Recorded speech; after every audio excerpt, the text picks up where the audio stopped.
If there was a moment at which facts got in the way of the story, it was on the subject of Afghanistan in tonight's vice presidential debate, and the facts do not fall in the way of Governor Palin. Here's Senator Biden and then Governor Palin on the subject, and then some actual quotes. With Afghanistan, facts matter, Gwen. The fact is that our commanding general in Afghanistan said today that the surge principles used in Iraq will not, well, let me say this again now.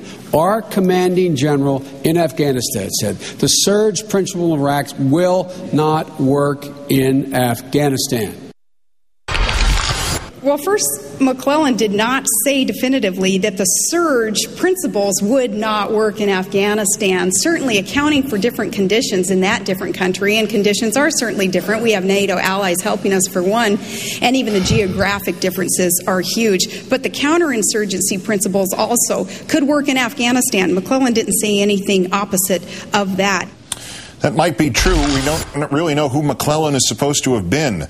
The general in charge of working under CENTCOM Commander General David Petraeus, the top NATO commander in Afghanistan, is General David McKiernan.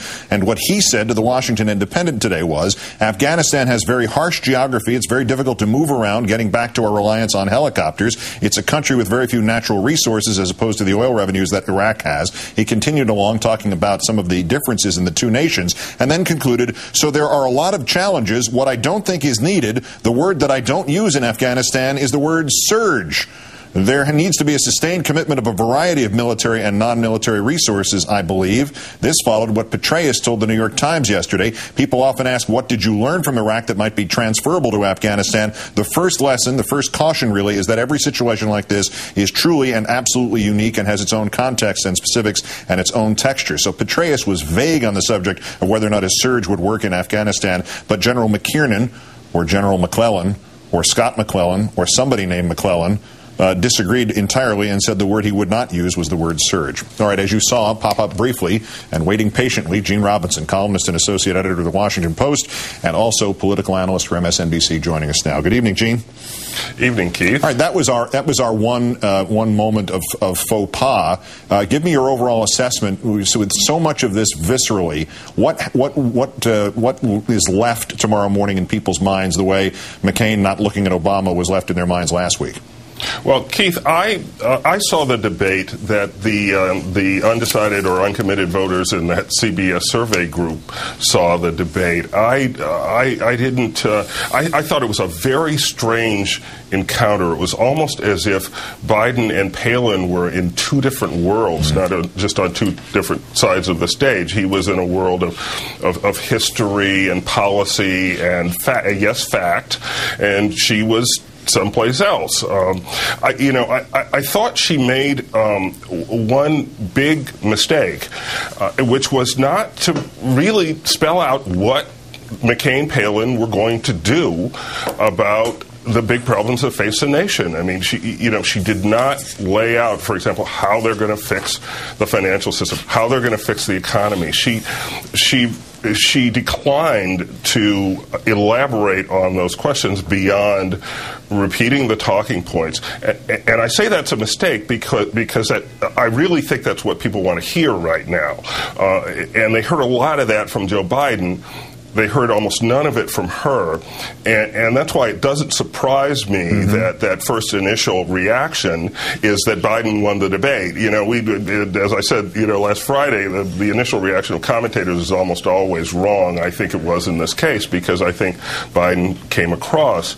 I also wonder how people reacted to the kind of mugging and the eye rolling and the moment that I recall, if you remember, they were talking about offshore drilling and Biden kind of mangled the chant, and she corrected him and said, "Oh no, the chant is drill baby drill," with a lot of mugging and a lot of animation. I just wonder if that wasn't a bit kind of light and sarcastic and postmodern, post-something for a vice presidential debate at this moment in American history where a certain amount of seriousness seems to be in order. Well, it may have fired up the base, perhaps in the way that it fired up the base when she spoke to that convention, or even on the day that she was selected by Senator McCain. But again, give me your reaction to these numbers, apart from who won, who lost, in that CBS poll of independent, uncommitted voters. 55% of them said their view of Palin improved.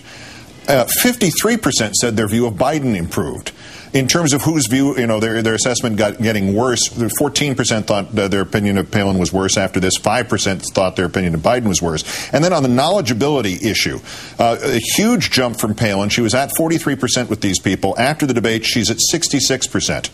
Biden was at 79%. Almost, that in political terms, that's almost unanimous. He went to virtually unanimous. He's now at 98%. So everywhere where she grew, he grew almost the same percentages. We're talking about whatever the final score here is, however each side may want to spin it, this was a 7-6 ball game. Right, and from those numbers, they both did well. They both accomplished what they wanted to accomplish. They both, came across as knowledgeable in some way. I mean, Biden more than Palin, but they both got done what they wanted to get done. It sounds, if those internals are right. Now, if they both came across, if they both got to the point where they wanted to get, then that's a net plus for the Obama-Biden campaign, which has been, has had the momentum and has been gaining in the polls. I don't think Palin reversed that tonight. But, we'll wait for more numbers to come out and see how people saw it. Say it ain't so, Joe. Eugene Robinson of MSNBC and The Washington Post. Thank you, Gene.